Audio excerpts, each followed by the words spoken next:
Bonjour, je suis heureux de vous retrouver pour cette nouvelle vidéo d'information astrologique dans laquelle nous allons parler des transits de la Lune en Gémeaux et en Cancer, et nous reviendrons également sur Vénus qui entrera en Cancer cette semaine. Enfin, je vous parlerai aussi de la nouvelle Lune ce mois-ci qui aura lieu en astrologie sidérale dans le signe des Gémeaux. Revenons tout de suite sur la Lune qui se trouve au moment où je vous parle dans le signe des Gémeaux, domicile de Mercure, signe d'air également, et qui restera dans ce signe jusqu'au samedi 6 juillet à 20h43. La Lune en Gémeaux, elle développe une grande curiosité, un besoin de découverte, de compréhension qui vous poussera peut-être à chercher, à savoir ou à comprendre tout un tas de choses en vous intéressant par exemple à des lectures, à des enseignements, à des formations, toujours en essayant d'accéder au maximum de connaissances pour enrichir vos connaissances et votre culture. De la même manière, la Lune en Gémeaux, elle développe également l'envie et même le besoin de partager vos idées, de partager vos savoirs, de partager vos connaissances. Voilà pourquoi ce transit apporte également l'envie, le besoin d'échanger et de communiquer, que ce soit au travers de la parole principalement, mais également par écrit. Bien évidemment, vous devrez éviter de tomber dans le piège qui consisterait à papillonner ou à faire preuve de dilettantisme, c'est-à-dire à vous disperser dans tellement de situations ou dans tellement de domaines de direction, que vous perdriez tous les bénéfices de ce transit de la Lune décroissante dans le signe des Gémeaux. Justement, la Lune décroissante, elle va vous inciter à faire une pause, à faire un pas de côté, à prendre le temps de réfléchir à ce qui est indispensable, bien sûr, dans votre vie, mais également à réfléchir sur ce que vous pourriez réduire, sur ce que vous pourriez diminuer, voire même ce à quoi vous pourriez mettre un terme pour laisser un petit peu plus de place dans votre vie. Notamment une Lune en Gémeaux qui incite justement à multiplier, que ce soit les échanges, les communications, les activités commerciales, les études, les lectures, les recherches, les apprentissages. Cette Lune décroissante dans ce signe vous permettra de vous interroger si vous pourriez peut-être abandonner, mettre de côté certains domaines dans lesquels vous vous étiez investi, certains domaines de recherche, d'apprentissage, tout simplement d'intérêt, ou peut-être même des relations, des échanges que vous entretenez avec des personnes et qui vous poussent à vous disperser, qui vous empêchent de vous focaliser véritablement et d'utiliser justement ces capacités d'analyse, de réflexion, cette intelligence et même cette aptitude à échanger, à communiquer, à faire passer de manière verbale ce qui se passe dans votre esprit, ce qui se passe dans votre tête. Il serait dommage de le gaspiller au travers d'une telle diversification et d'un tel papillonnage. Le sachant, vous pourrez profiter de ce transit précisément pour faire du tri et peut-être vous concentrer sur des activités, des recherches, des lectures ou des échanges qui véritablement vous enrichissent et vous permettent d'apporter plus de compréhension, plus de profondeur, plus de poids à vos connaissances dans un domaine précis, que vous pourrez ensuite, par la suite, pourquoi pas partager à l'oral, mais également à l'écrit, en écrivant des articles, des posts, en écrivant pourquoi pas un ouvrage, ou même en enseignant vous-même pour partager vos connaissances. Ensuite, la Lune entrera en Cancer le samedi 6 juillet à 20h43 et elle transitera dans son domicile jusqu'au mardi 9 juillet à 6h07. Alors vous le savez certainement, en astrologie sidérale, on considère qu'une planète qui se trouve dans son domicile, elle est comme le maître en sa demeure, c'est-à-dire qu'elle ne peut pas nuire, mais elle va gagner en plus en qualité. Ça va lui permettre, bien évidemment, d'exprimer ses influences sans aucune barrière, sans aucune entrave et sans aucune difficulté. La Lune en Cancer, elle vous incite, à prendre soin de celles et ceux que vous aimez. Elle vous incite également à vous intéresser à votre famille, à votre entourage proche, à votre foyer. Mais avant toute chose, parce que le Cancer, c'est un signe d'eau qui apporte une très grande sensibilité, une grande réceptivité, notamment vis-à-vis de l'ambiance qui se trouve autour de vous.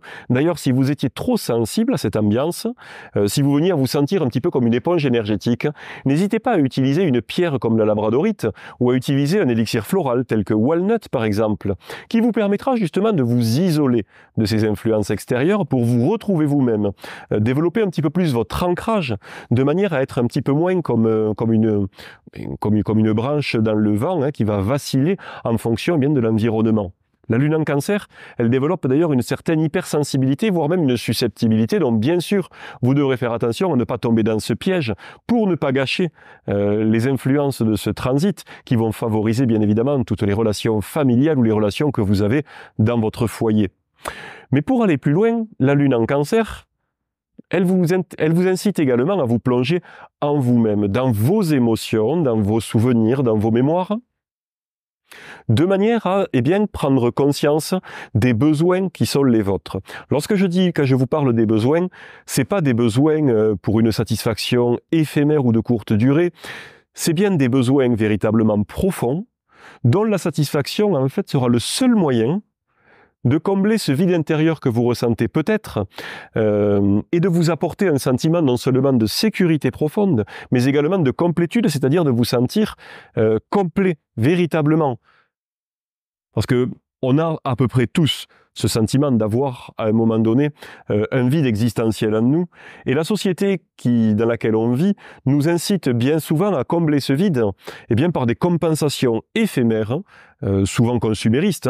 Je me sens pas bien, je me fais un petit plaisir, je me fais un petit cadeau, je me fais une petite surprise. Je m'offre ceci, je m'offre cela, je vais faire un bon repas, je vais manger une glace, quelque chose de sucré. Je vais boire de l'alcool ou consommer d'autres substances. L'idée dans tout ça, c'est qu'on nous propose systématiquement une solution extérieure pour combler ce vide. Mais ce vide, il est à l'intérieur de nous. Donc rien d'extérieur ne nous permettra de le combler. Le seul moyen de le faire, c'est non seulement de prendre conscience de vos besoins, des besoins qui sont les vôtres, pour ensuite, grâce aux influences de ce transit de la Lune, venir les nourrir, c'est-à-dire une fois que vous avez pris conscience de vos besoins, c'est petit à petit, je vous dis pas de le faire immédiatement, d'un seul coup, comme ça, de tout bouleverser dans votre vie. Mais enfin, à un moment donné, une fois que vous avez pris conscience de vos besoins, il va falloir petit à petit en prendre soin de vous, en satisfaisant ces besoins. C'est pas une démarche égoïste, contrairement à ce qu'on voudrait vous faire croire, non. En prenant soin de vous et de vos besoins, vous allez pouvoir ensuite, à votre tour, prendre soin de celles et ceux que vous aimez de manière saine et équilibrée, sans attente d'un retour, au travers d'un véritable amour inconditionnel et sans attendre un retour conscient ou inconscient des gens à qui vous apportez de l'aide, de l'attention et de l'amour. En prenant d'abord soin de vous-même, mais pour cela, en prenant le temps de vous connaître, et d'accéder à vos besoins pour ensuite les nourrir. Je le répète parce que c'est très important. Et on vit dans une société où depuis l'enfance, on nous pousse à nous couper de nos besoins essentiels pour rentrer un petit peu dans les demandes et les injonctions qui nous sont faites par nos parents d'abord, par l'école ensuite, par le milieu professionnel et le milieu social dans lequel on évolue. On est généralement incité très fortement, c'est un euphémisme même quand je dis incité, à rentrer dans un moule. Et dans ce moule, on ne nous demande pas vraiment de quoi on a besoin profondément au fond de nous. Donc, encore une fois, ces transits chaque mois de la Lune en Cancer sera l'occasion pour vous d'utiliser cette sensibilité, cette réceptivité que vous avez et cette mémoire pour aller au fond de vous chercher qu'est-ce qui vous fait vibrer. Tout simplement, pourquoi je vous parle de mémoire ? Parce que souvenez-vous la dernière fois où vous vous êtes senti bien, où ce sentiment de vide intérieur a disparu. Qu'est-ce que vous faisiez à ce moment-là ? Ne réfléchissez pas. Laissez sortir. Écrivez-le si besoin. Chantez votre mental, chantez votre esprit rationnel. Posez-vous cette question, à quel moment, la dernière fois dans votre vie ? Peut-être c'était il y a quelques semaines, peut-être c'était il y a 10, 20 ou 30 ans. Mais laissez-le sortir. Écrivez-le. Encore une fois, ne passez pas par le filtre du mental, écrivez-le, et de cette manière-là, vous aurez déjà une piste très très intéressante sur quels sont vos besoins personnels, dont la satisfaction, encore une fois, vous apportera l'épanouissement, le bonheur, mais surtout ce sentiment de sécurité que rien d'autre ne pourra vous apporter, et surtout rien d'autre à l'extérieur, bien sûr. Maintenant que nous avons parlé du transit de la Lune dans le signe du Cancer, qui finira donc le mardi 9 juillet, j'aimerais vous parler également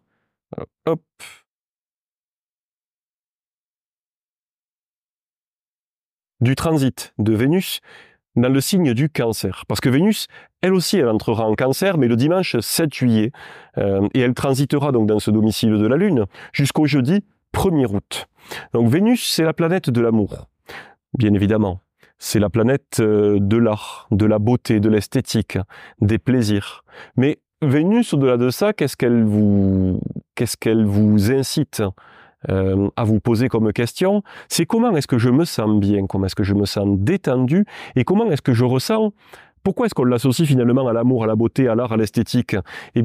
C'est des moments généralement lorsqu'on est confronté à une belle œuvre d'art, lorsqu'on aime quelqu'un et qu'on est en sa présence, on se sent juste bien. On ressent profondément en nous une sensation de bien-être. On n'a pas besoin de comprendre pourquoi quand on est à côté de quelqu'un qu'on aime, on se sent bien. On n'a pas besoin de comprendre, de l'intellectualiser, de rationaliser. Pourquoi est-ce qu'on se sent bien quand on contemple une œuvre d'art qui nous plaît? Pourquoi est-ce qu'on se sent bien quand on lit un livre, de la littérature, une poésie que l'on aime? Pourquoi est-ce qu'on se sent bien lorsqu'on contemple par exemple une statue qui nous inspire? On n'a pas besoin de le rationaliser, simplement on se sent bien. Voilà pourquoi la planète Vénus, elle vous parle tout d'abord et avant toute chose du fait de se sentir bien. Comment est-ce que je me sens bien ou dans quel domaine je me sens bien? Bien là, en l'occurrence, dans le signe du Cancer, Vénus va vous inciter à apporter plus d'équilibre, d'harmonie, de douceur, de tact, de diplomatie dans votre environnement familial ainsi que dans votre foyer. C'est quelque chose de particulièrement intéressant et de quelque chose de particulièrement important parce qu'encore une fois, Vénus va vous permettre justement de faire en sorte que vous vous sentiez bien, que vous vous sentiez mieux. Donc bien sûr, vous allez pouvoir vous poser la question de comment est-ce que vous vous sentez, qu'est-ce qui vous empêche de vous sentir mieux, et Vénus vous permettra d'apporter justement cette touche d'harmonie et d'équilibre où vous allez vous soucier bien évidemment de vous-même. Ce serait un manque d'équilibre que de ne vous soucier que de l'autre ou des autres ou de la famille. Il faut également vous soucier de vous-même, comment est-ce que vous vous insérez dans ce milieu familial, comment est-ce que vous vous insérez dans ce foyer, mais également prendre en compte, en considération, l'opinion, les pensées et le bien-être de l'autre pour arriver à une situation harmonieuse et équilibrée. Voilà ce à quoi Vénus en Cancer vous pousse et vous incite. Bien évidemment, si vous voulez aller plus loin que ce qu'on le fait dans cette vidéo, je vous incite également à retrouver l'article sur mon site alexandrejoanne.com dans la rubrique Actualité, où vous retrouverez un article beaucoup plus détaillé sur les influences de Vénus dans le signe du Cancer. Mais essentiellement, voilà ce à quoi ce transit va vous permettre d'accéder et ce sur quoi vous allez pouvoir travailler durant ces quelques semaines. Donc maintenant qu'on a parlé de ces différents transits, j'aimerais vous parler d'un événement particulièrement important. C'est la nouvelle lune qui aura lieu ce samedi 6 juillet. À minuit 59, précisément heure de Paris, la lune et le soleil seront conjoints. Et ils seront conjoints dans quel signe? Dans le signe des Gémeaux, en astrologie sidérale. C'est-à-dire qu'ils seront conjoints dans la constellation des Gémeaux, si vous regardez un planétarium. Ou que vous interrogez, que vous pouviez observer le ciel à ce moment-là, vous verriez que au moins la Lune, puisque à ce moment-là ce sera la nuit, vous verrez que la Lune se trouvera dans le signe des Gémeaux. La nouvelle Lune, c'est le début de la phase lunaire croissante qui soutient le développement et l'expansion de vos projets. C'est pour cette raison que la nouvelle Lune, elle est associée à des influences de création, de nouveautés et de renouveau.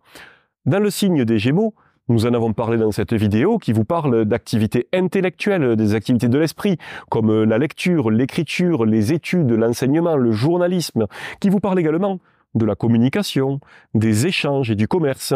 Cette nouvelle lune en Gémeaux va vous permettre de démarrer de nouvelles activités, justement, en lien avec la sphère d'influence des Gémeaux, à savoir avec des activités de l'esprit, de l'intelligence, mais également de la parole, des échanges, de la communication et du commerce. C'est quelque chose de particulièrement intéressant. À ce moment-là, au moment de cette nouvelle lune, les luminaires, lune et soleil également, seront conjoints à Vénus, ce qui apporte plus de douceur, de tact, de diplomatie dans votre manière de faire, et vous pourrez alors apporter ces qualités dans votre manière d'échanger, de communiquer et de penser. Vénus, comme on l'a vu également dans cette vidéo, c'est la planète de la beauté, de l'esthétique et de l'art. Donc pourquoi pas démarrer un projet intellectuel, mais également artistique. Par exemple de l'écriture, de la littérature, de la poésie, également du théâtre, qui va favoriser justement cette expression artistique au travers de vos mots, au travers de votre parole. De même, au moment de cette nouvelle lune, la lune et le soleil seront en trigone avec Saturne. Saturne, vous le savez, c'est une planète qui apporte en général du poids, de la profondeur, du sens des responsabilités, de la maturité, de la patience, de la persévérance. Le trigone, c'est un aspect harmonique, c'est un transit harmonique qui va donc vous permettre d'apporter ces qualités de Saturne sur cette nouvelle lune, en vous permettant donc de gagner, je vous le disais, en poids et en profondeur sur le plan non seulement de votre intelligence, de votre réflexion, mais également de vos propos et de votre parole. Donc cette nouvelle lune en Gémeaux sera particulièrement intéressante ce samedi 6 juillet à minuit 59, non seulement parce qu'à partir de ce moment-là, nous allons entrer dans la phase lunaire croissante qui soutiendra le développement et l'expansion de vos projets, mais également vous allez pouvoir profiter de cette nouvelle lune pour démarrer un projet tel que je vous l'ai décrit, en bénéficiant à la fois de l'appui de la conjonction à Vénus, mais également du trigone de Saturne, qui permettra quelque part de ne pas tomber dans le piège de la dispersion et du dilettantisme associé au signe des Gémeaux, puisque Saturne, bien au contraire, va vous parler d'approfondissement, de profondeur et de concentration sur un sujet spécifique. Donc vous le voyez, cette nouvelle lune est encore une fois particulièrement importante et intéressante. Pour en savoir plus, je vous incite encore une fois à vous rendre sur mon site alexandrejoanne.com. Vous trouverez dans les actus un article complet sur cette nouvelle lune en Gémeaux. Je vous incite également, je vais vous le mettre en description de cette vidéo, à regarder comment analyser vos propres transits personnels, c'est-à-dire de vérifier dans quelle maison de votre thème astral se trouveront la Lune et le Soleil lors de cette nouvelle Lune, et ça vous permettra bien de savoir dans quel domaine précis de votre vie vous allez pouvoir utiliser ces influences de création, de nouveautés, grâce à cette nouvelle Lune et à cette étude de vos transits personnels. Ça, j'ai une vidéo sur la chaîne YouTube dans laquelle je vous explique tout ça, un petit peu comme si j'étais à côté de vous. Donc n'hésitez pas à vous rendre sur cette vidéo pour apprendre à réaliser vos propres prévisions astrologiques personnalisées. Et vous pourrez vous servir de cette méthode pour toutes les nouvelles lunes et les pleines lunes, ainsi bien sûr que pour les éclipses. Voilà, nous avons maintenant fait le tour des informations astrologiques des jours à venir. J'espère que cette vidéo vous aura plu, qu'elle vous aidera également à aligner votre agenda sur ces influences. Et je vous dis à très bientôt pour une nouvelle vidéo. Bye!